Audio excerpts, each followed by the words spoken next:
बैठा देंगे। अब जैसे देखिए यहाँ पे 34 है, दशमलव अभी खत्म कर रहे हैं, 34 है, यहाँ 3 है, 34 गुना 3 पहले कीजिए, तो 4 तिहाई 12 के 2 और 3 तिहाई 9 में 1 10। अब देखिए इसमें का के बाद दशमलव और इसमें का के बाद 1 के बाद, तो जो हम गुना किए उसमें का के बाद दशमलव होगा, बोलिए 2 के बाद, 1 और 1 2 अंक के बाद, 2 अंक के बाद दशमलव दे दीजिए, क्या हो गया, यहाँ है 2, यहाँ है 3, 3 2 क्या होगा, 3 गुना 6। अब देखिए यहाँ पे कहीं के बाद दशमलव 1 2 3 4 अंक के बाद, और यहाँ पे 1 2 3 अंक के बाद, 4 और 3 7, यानी जो आंसर आया है उसमें कहीं के बाद दशमलव होगा 7 अंक के बाद। तो एक अंक है यहाँ पे 6 और 7 अंक पुराना, तो क्या करेंगे, 0 डालेंगे, 0 डालेंगे तो 7 अंक पूरेगा 6 ये पहले से अंक है 6, 1 2 3 4 5 6 दशमलव लगा, ये आपका हो गया। अगला है 536 गुना 10। यहाँ देखिए दशमलव के बाद 0 0 है, लास्ट में जब दशमलव के बाद 0 0 हो तो उसका कोई पहलू नहीं रहता है, तो ये 10 है, यहाँ 536 है, तो 536 में 10 से गुना करेंगे तो कितना हो जाएगा, 536 और 1 0 हो जाएगा, 1 से गुना करेंगे तो कितना ही रह जाएगा। अब देखिए दशमलव कितना अंक के बाद है,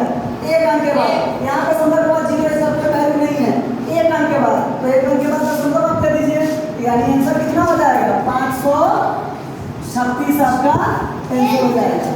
अगला है 4000 गुना 0.3, दशमलव पहले भुला जाइए, तो 4000 गुना 3 कितना हो जाएगा, 12000 हो जाएगा, 12000।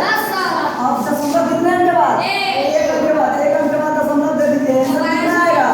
1200। कितना आंसर होगा, 1200। यहाँ पे है 803 गुना 4, तो पहले 4 से गुना 803 में कर दीजिए, 4 तिहाई 12 के 2,